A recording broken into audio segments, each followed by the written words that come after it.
it happened. WrestleMania 33.2, 33.5, whatever you want to call it, has come and gone. Things happen. Yeah. We're going to talk about it. Starting with the pre-show. Where there wasn't enough people to react to the six-man tag match where the Hardys and Jason Jordan... sad. The Hardys and Jason Jordan defeated... then they lost. The Miz and the Entourage defeated Jason Jordan and the Hardys to a rousing crowd of about maybe 200 people. Yeah, Jason Jordan went for his cool little back suplex to a neck breaker, but Miz had blind tagged, so he was just able to scoop him up into a full Nelson from behind and hit a skull-crushing finale. Yeah. So that did a whole lot for everybody. Then we had the rematch for the Cruiserweight Championship. A good match, but still okay. It wasn't as good as the match they had on Raw. No, not at all. They really let out a lot of their steam on Raw because it was the championship match that we had been waiting for. Yeah. And so yeah, I mean it wasn't bad by any means, but it definitely wasn't as good. And then for some reason, I mean, I'm not mad that he's champion again, but did we need to give the title back to Neville? He did just hold it for 8 months. Yeah. I mean, Neville does make a good champion. The only thing I can think of why they gave Neville the championship back is either someone's getting called up to the roster for 205 Live, or they're about to sign someone who they think will be like a next huge feud and would be a babyface, so they want to have the champion be a heel. That's just a big old fuck you to Tozawa, though. Yeah, the only other thing I could think of why the drop would happen so quick is maybe Tozawa needs to take time off. Maybe. And that would just be, and that would just be shit timing, but it's happened before. He could have be, needing to take time off to recuperate from an injury or something. You know what's really gonna piss me off is if they do the rematch on 205 Live and Tozawa just fucking takes it back. But yeah, Tozawa went for the top rope senton. Neville got his knees up, and then Neville ended up hitting the red arrow on Tozawa's back and his back butt area. And then defeated. He red arrowed his ass. I know, but yep. Shit. Moving on. That's where it comes from. We have the SmackDown Tag Team titles on the line. Usos and New Day fucking killing it again. Yeah. The match got off to a little bit of a slow start, but boy, it didn't last long, and they just went to town. It was... The beginning portion of it was a lot of just the New Day, or not the New Day, the Usos tandem murdering Xavier Woods. Yeah, because it was Woods and Big E, and Kofi was out at ringside. And just like really putting him through the ringer trying to get the win. Yeah. And then... He took a lot of shit in that Then time. in normal fashion for New Day versus the Usos... Once we get to like the somewhere between halfway to the 3/4 marker of the match, they just kick it into high gear, and people start flying every which way. There's dives, there's all sorts of stuff. That badass double team from the New Day, the STO with the backbreaker. Yeah, that's fucking cool. Do that shit more often. The Midnight Hour with Xavier Woods' little step out thing. Yeah, that was great. The launch of Xavier Woods over the top to a Samoan drop on the outside, which I was worried both guys got hurt. Yeah, no, I think it was Jay was the one that gave the Samoan drop, and it looked like Woods just crashed on him, and like he just crumbled underneath Woods. Yeah, so I was afraid there was a neck injury. Yeah. But apparently not, because they kept going. They went another 5 minutes after this. Yeah, and not only did they go longer, but they would end up dethroning the New Day to become the tag team champions of Yeah, SmackDown there was no chance for Woods getting back in, and it was Kofi got domed right into the stairs. Yeah, it was a super kick dissection of Super Big kick E, fiesta. followed by a tandem superfly splash onto Big E, and the Usos are now 4-time tag team champions. Yeah, they're entering a realm of reigns that few teams can say that they've had collectively. Yeah. Because, there's always a lot of talks when people come out and they're like, oh, well, so-and-so, Billy Gunn is a former 6-time, well, not 6-time, he's like a 9-time tag team champion. Yeah. Edge is like freaking Edge has like 17-time. Yeah, he has like 11 or 12 tag team championship reigns. But it's when you get the same two guys Yeah. who win it that many times repeatedly is when it starts getting a lot more rare. Yeah. So, I mean, the New Day are considered 4-time now. Usos. Oh, okay. Is what I was trying to go. And so they're up in that echelon with, like, the Hardys and the Dudleys and Edge and Christian. Like, those guys are up there in that 4 to 5 thing for WWE tag titles. Yeah. Not a lot of teams have that. A lot of teams make it to 3 and then... that's never heard of that's yet, about no. it. That's usually where they break the tag team up, and they're like, okay, we're going to do single stuff with you guys now. And, yeah. The Smoke and Guns had 3. Did they really? Yep, before they broke up. New Age Outlaws had 3 up until, 12 years later when they came back to win it one more time. I think Dudley's were kind of the same thing, because they had 3, they went and split up, and I think they came back and won it one more time before they went to TNA. Probably. I don't Potentially. remember. But yeah. So Good territory for the Usos. Another fantastic match. Such an awesome match. So good. It literally could main event anything. It could have been on the Takeover show and not seemed out of place. Nope.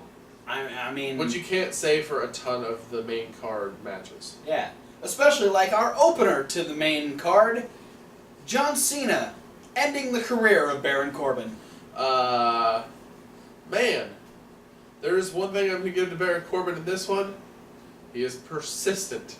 Because he really wanted to do his slide in and out clothesline. Yeah, he did. He tried 3 times. He hit it once, and then... Kept going. Cena ducked the second one. And the third one, he clocked him with his own clothesline. Yeah. And then that's what led into the AA that ended Baron Corbin's career. Yeah. I can literally only see the 2 directions this goes in. Baron Corbin has to figure out how to get a rematch and beat Cena.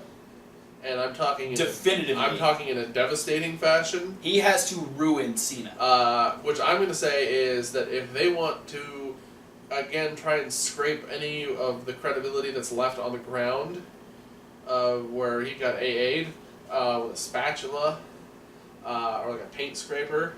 Paint scraper's probably the best way you're going to go. He needs to be the reason why Cena goes over to Raw. He needs to be the reason why free agent Cena gets run out of SmackDown. Interesting. Either that or Baron Corbin is going to go to mid-card limbo where so many people who've fumbled and for years have gone. Hey, we can get another 12 matches out of him and Dolph Ziggler. Yeah, well, that's another rumor I hear is that's why Dolph Ziggler's been off TV for a while, is they're getting ready to, he's not going to be changing from Dolph Ziggler the person, but they're, getting ready to repackage him and give him, a new look and a new... Yeah, he's done a few, YouTube videos, and I've seen him, on a couple of things, but yeah, he hasn't been on TV in a while, so... Yeah, I hear that's what's going on. Dolph Ziggler's getting repackaged, getting ready for a... Hopefully what they're assuming is something that will boost Dolph Ziggler a little bit. Dolph Ziggler and Baron Corbin will become a tag team. And that'll work because Dolph Ziggler will help give Baron Corbin some of his hair. And they both like metal music. Yeah, that's true. With the SmackDown Women's title on the line, Naomi defending against Natalya. These 2 ladies did a fantastic job. Yes. That's what I'm going to go out and say right now. Both women's matches Yes. killed it. Yes. Both women's matches were very well done. They both told great stories. I love Natty was really vicious in this, which really benefited not only her, but it put a little bit more of that sympathy onto Naomi. Yeah, and it was like this match felt legitimately competitive. Yeah. And then you also had that thing where in the back of your head, which is going to be the way for the current, however long, on the SmackDown side of things, while the women's championship matches are going on, you have to have Carmella in the back of your mind. Yeah, we had Carmella on the pre-show really putting over the fact that she was going to come out and cash in on whoever won. So Carmella's always got to be in the back of the head of both people who are wrestling in any of the women's championship matches on SmackDown. Yeah. They did great. Naomi seemed to almost win a couple times, but then Natty locked in a sharpshooter. Yeah, after getting the knees up on the split leg moonsault. Yeah, Naomi was able to get out of the sharpshooter once. She was able to actually... That was so cool. Push Natty up to a standing position so she could somersault through Natty's legs and drive Natty into a corner. Yeah, she went back of her head just right into the bottom turnbuckle. And but that didn't deter Natty. Natty got her back into the sharpshooter and got Naomi to tap out. Natty is the women's champion. That's another big positive. I don't have any problems with Naomi, but holy fuck, does Natalya deserve this? Yeah. Holy shit. Expect some You Deserve It chants on SmackDown. Probably. Because it's going to happen.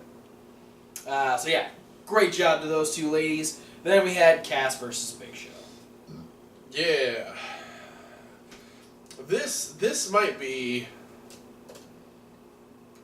one of my biggest gripes of the whole show.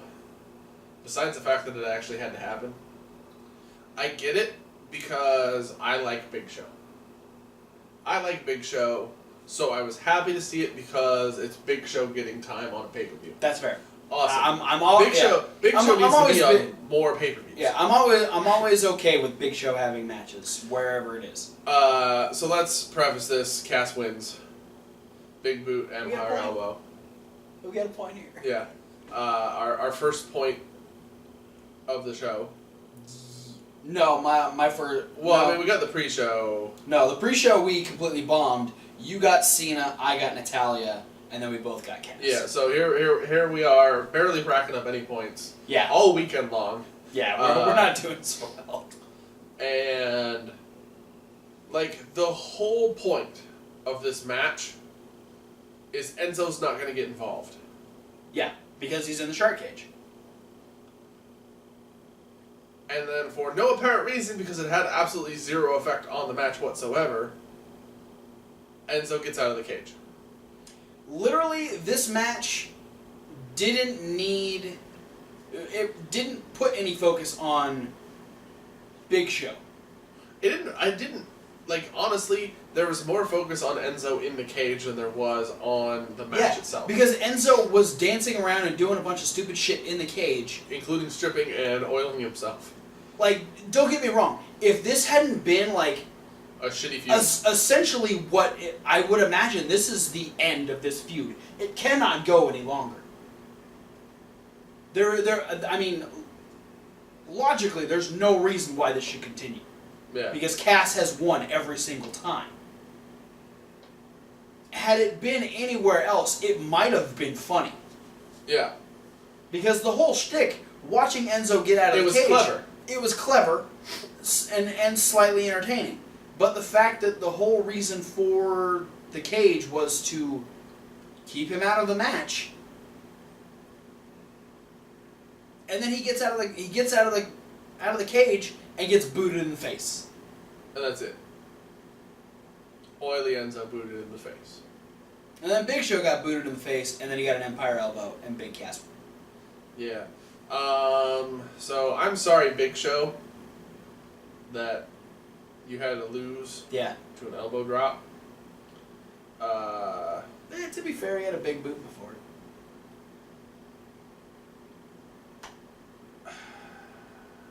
It's another one of those things that just makes Enzo look bad.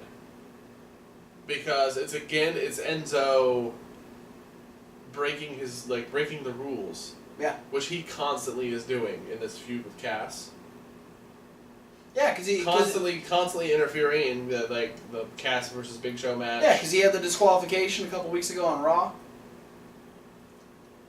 Whatever. I kind of want them to be done. Yeah, please be done. Last month. Yeah. Randy Orton versus Rusev. This match was out of nowhere. This match was one move. As in, before the match started, Rusev came out of nowhere. This was a great start. This put a lot of really good heat on Rusev, and it was a surprise. I don't usually expect someone to just attack a person, especially in the ring. Usually if someone gets attacked, it's on the ramp. Yeah. Or on the walkway, or whatever the hell they have. So to have Randy Orton doing his pose on the corner, and then all of a sudden him get clocked from behind by Rusev, was a hell of a way to start off. Then, Rusev proceeds to beat the fuck out of Randy Orton. Until he throws him in the ring. Ref says, "Hey Randy, are you sure you want to do this match? Are you sure? Yeah, I want to do this match. Okay, cool." He ducked a clothesline and hit an RKO. And that was it.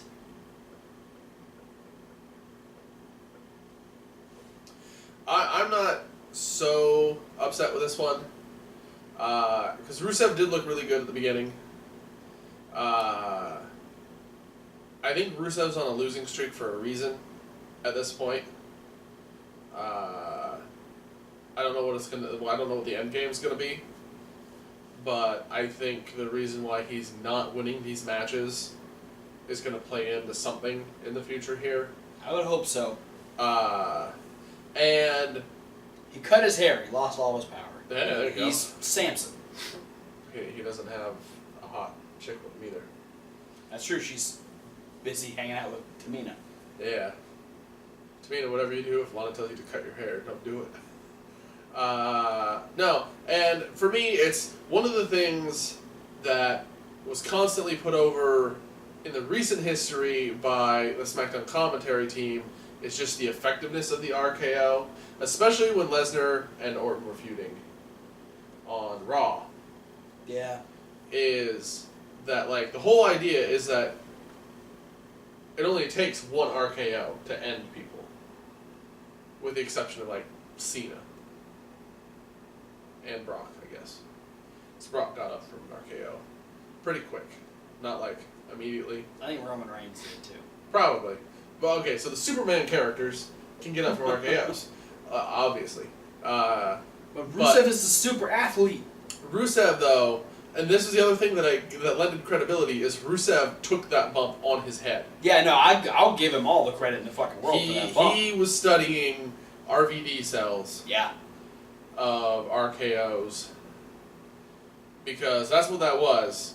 And so if there's going to be any one bump move that drops anybody, it's going to be a dude the size of Rusev doming himself. That being said, no points awarded? No, we both went Rusev. Then we had the Raw Women's Championship, and as we said, both ladies' championships were awesome. Yeah. Sasha Banks versus Alexa Bliss was no exception, because, once again, I didn't know this going in, but we were talking about the fact that apparently these two don't actually like each other. Yeah, there's legitimate backstage, not heat per se, but they are, the consensus from both of them on different interviews and blogs or podcasts and other women who work for WWE all report that Sasha and Alexa don't get along. And that's not rare in wrestling. There's plenty of people that just dislike each other. And it plays out in a lot of their matches, because there was the one where I can't remember, one of them broke the other one's nose in one of their first matches. Oh yeah.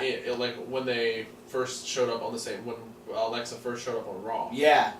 I think she popped Sasha in the face. Yeah, I think you're right. It's just a thing that stems from the fact that they don't like each other, so in that sense, they do get a little bit more rough and tumble with each other than per se they would with people that they enjoy. Which was very obvious. Because there were a lot of stiff forearms and slaps in this match. Sasha, when she had Alexa in the corner and was doing like the multiple knees over and over again. Yeah. A lot of those seemed like they were like going for teeth. Bliss looked like she made sure she stuck the rolling double knees. Yeah. And she came down pretty hard with the Twisted Bliss as well, which Sasha kicked out of. Yeah. Which surprised me. Honestly, it was a surprising thing. They really rushed the end part of this match, where they go to the outside, and Sasha gets swept off the apron, and now her shoulder's hurt. And then they go back in the ring, and Alexa throws her out again. She lands on her shoulder again. Which I thought that was clever. Not a lot of people use the fact that, like, falling out of the ring hurts. Yeah. So I liked that she used that, like, she threw her back in like she was going to start doing something, and then she just hucked her back out of the ring, so she crashed to the floor again. Which yeah. I like that a lot. But, okay, so now we have, all of a sudden, Sasha's arm becomes a focal point. Yeah. Which, I will say, in the short time that they did it, Alexa did a lot of really good work on it. Yeah. But so the whole thing is like now, all of a sudden they're like, oh, how's Sasha going to be able to do the bank statement? She's only got one arm. And then she does the bank statement. And then she does the bank statement twice. Because she gets her in the bank statement, Alexa rolls her over, tries to pin her, and then Sasha kicks out and goes right back into the bank statement. And then this was a moment that I liked, is that while she's in the bank statement, Alexa grabs the arm and starts like whacking it on her own shoulder, like trying to cause more damage. What I do like about this is the fact that the arm was damaged and she didn't have as much strength. This plays into how she won, but I think is also kind of a subtle heel turn for Sasha, because she used her armband, like with her strong arm, she grabbed onto the band that wraps around her other arm to make sure that Alexa couldn't break the bank statement. Yeah. And so it was a very underhanded tactic, but it was resourceful in the fact that she couldn't. I don't see why that would be considered underhanded. Well, it's her ring gear. Yeah, but I think it's like using wrist tape or something. Well, she wasn't like using it to like choke or do anything illegal with it. She was just holding on to it. Yeah, I don't know. It seems a little underhanded to me. For me, the ending was just very, for the fact that the match was like super forceful and very aggressive from beginning to almost the end. Mm-hmm. The end went by really quick and very unoriginal. Because, like now, and this is not to say that Sasha's running out of ideas or anything like that, but it's like Sasha now has kind of a reputation for being creative with finishes, and especially ways that she's able to reverse things into the bank statement. And this was just like bank statement, out of the bank statement, back into the bank statement. You gotta think about it this way though, because if they legitimately don't like each other, it might be difficult to make creative decisions together. And so if Alexa isn't giving ideas as to like how things can happen, if Sasha's working on it by herself, it might not be as easy to come up with switches like it is with Bayley or with Charlotte. Yeah.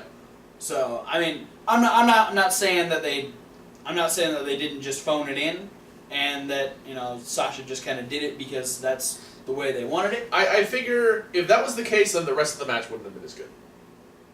If they were having creative differences, I feel like the whole match would have felt sloppy. Because despite the fact that they were aggressive, everything was clean. There wasn't botches, there wasn't like what appeared to be a real power struggle. Yeah. I don't know. And so it went from like being like a match that was like cranked up to like 8 or 9 on the intensity volume knob, and then the ending kind of just dialed back to like a 4 or 5. Yeah. The end was fast, but overall I enjoyed the entirety of the match. Yeah, the match was good. Both women's matches were good.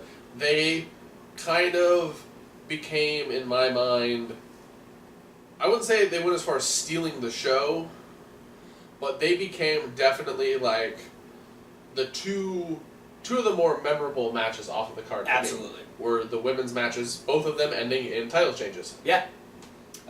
Which was another point for me. So I go up, I believe, 4-3. 4-3 at this point.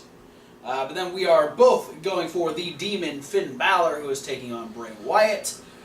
I loved Finn's fucking entrance. Finn's entrance was cool. Little tease to the Bray Wyatt Whole World song. That was such a good little addition to it. Finn's giant tongue makeup. Yeah. Plus having an extra mouth on the back of his neck. Yeah. It's so cool to see that character come back. And it's really interesting to see a take on it that Bray Wyatt was a little taken aback. Bray was shook for this match, and it was so good because usually Bray is the one that's freaking people out with the things that he does, and like the only other time where he's been a little tentative is when he went against Undertaker. Yeah. And so now to see him matched with someone like the Demon, and Finn is doing things that makes Bray go, okay, whoa, chill out.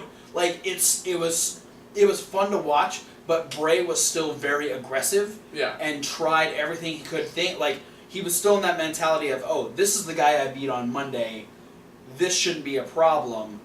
But then with the fact that it is the Demon Finn don't lose. Yeah, Demon Finn does whatever the fuck Demon Finn wants. Yeah. And I mean, it's good to see Finn Balor back in like full form again. Mm-hmm. And the matchup with Bray Wyatt, a great match all the way through. Watching both of them do what they do best, and then just the idea that not only is Demon Finn unbeatable, but boy, Finn Demon won't sell if he doesn't want to. Yeah. Because Bray's got him down. I don't even remember what he hit him with to put him down initially. It might have been the Uranagi. But then Bray does his usual thing, his setup to the Sister Abigail, where he does the spider walk, and he got about halfway across the ring before Finn just stood back up like nothing had fucking happened. Yeah, he did this like. It made me think of like a marionette. Yeah. Being pulled up to a standing. Yeah, he just like he pushed kind of rolled upwards. Yeah, and he just like he roared, and then like Bray kind of turned around and went, okay, chill. And then he went after Bray, or after Finn, and Finn's like, no. And he hit him with the sling blade, did the shit whip dropkick in the corner, coup de grace, and just like that, Finn Balor ties it up 1-1 with Bray. So yeah, it's fun to see the Demon Finn Balor back. And I'm hoping we see some sort of a stipulation third match out of this. Yeah. Well, they've got No Mercy coming. Yeah, they are building up to No Mercy, which we saw the really creepy Alexa Bliss promo for. Yeah, Alexa with her creepy doll mask. Yeah. So yeah, I think I'm pitching this to you right now, WWE. One of your theme songs needs to be "Creepy Doll" by Jonathan Colton. Do it. And it should be for the women's title match. Yeah. So yeah, I definitely think build this up to No Mercy, finish it at No Mercy. That's all you got to do. Move on. Because Finn wants to fight Brock. Yeah. Spoiler alert. Raw Tag Team titles. We're keeping it on Raw. The Shield looking to dethrone the Bar. Yeah, And Shield came out looking like a house of fire. Yes. In rare form. Eventually, though, Dean gets brogue kicked on the outside by Sheamus, and now at that point we have like a few minutes where Seth has nobody to tag out to, so he gets isolated. Seth didn't look all that bad though, because there's that point he's in the corner where he's like elbowing Sheamus, punching Cesaro, elbowing Sheamus, kicking Cesaro, and he was just fighting them both with no problem at that point. They get the advantage. They take over for a while. Dean does get tagged back in, and then we do what Dean does best. which is Dean just takes and takes and takes all the punishment. Yeah. And they have this bit. Seth keeps coming in and trying to help Dean, and they just keep throwing Seth back out of the ring. Yeah. They hit their first double team on Dean, and they go to pin him, and Seth gets back in the ring, and Sheamus grabs Seth and throws him back out, and then they do their cool little white noise elbow drop combo, and they go to pin him, and like Cesaro's pinning Dean, and he's actually pointing at Seth, but Sheamus is already like outside the ring, so he's not able to get back in and block Seth in time for the pin. So really, it was the Shield's persistence, and their resilience that outdid the Bar. Yeah, because I love that last moment. Like, once Seth breaks up that last pin, Sheamus takes Rollins, tosses him out again. This is like the final time. He's like, okay, we're done. And then Dean's on his knees just going, bring it. I don't even care. Come on. And then both of them just start fucking going to town on Dean. And then they're trying to go for some sort of... I don't even remember what they were trying to go for. So, another tandem move where Cesaro's up on the top rope and Seth gets in, Rana's him off into Sheamus and Dean, and then Cesaro gets tossed the hell out, and then it is 2-on-1 beatdown destruction of Sheamus. That's what it was. They were going for that move, the white noise elbow drop combo. The first one earlier was Cesaro was powerbombing Dean and Sheamus clotheslined him. Yes, yeah. Which was not a normal thing they do on the regular. That I think they did that specifically so when they did the next move, they could have the finish. Yeah. So, yeah. And then, it was Sheamus ended up getting hit with a super kick, Seth's lifting knee, and then finished off with the Dirty Deeds, and the Shield are the new Raw Tag Team Champions. That's another point for you. Yes. Which puts me up by 2. Yeah. Puts me up 5-3. 5-3. And at this point, every single title that has been defended has changed hands.